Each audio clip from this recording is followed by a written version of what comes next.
ल भइसक्यो गर्नु ल भयो आज भने हामीसँग दुईवटा किबोर्ड आएको छ।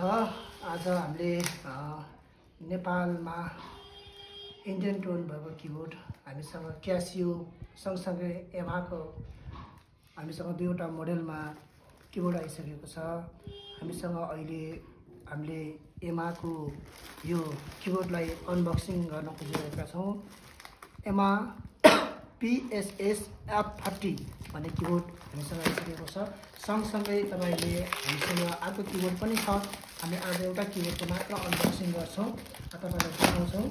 आज हामीसँग भएको थुप्रै किबोर्डहरूमध्ये आज चाहिँ हामीले PSS भन्ने F30 किबोर्डको अनबक्सिङ गर्न गइरहेका छौँ, जहाँ तपाईँले इन्डियन टोन पाउन सक्नुहुन्छ। यो किबोर्डको चाहिँ हामीले अनबक्सिङ गर्न गइरहेका छौँ। एकदमै राम्रोसँग प्याक गरेको छ यो किबोर्डलाई चाहिँ।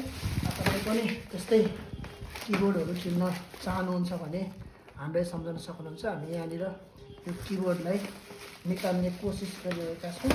तपाईँ यहाँ यो किबोर्डलाई चाहिँ हामी निकाल्छौँ र यहाँ दुईवटा किबोर्ड आएको छ। आज चाहिँ हामीले यो सानो किबोर्ड हाम्रो सानो भाइ बहिनीहरूका लागि हुने खालको किबोर्ड PSS F30 किबोर्डलाई चाहिँ हामी अनबक्सिङ गर्न गइरहेका छौँ।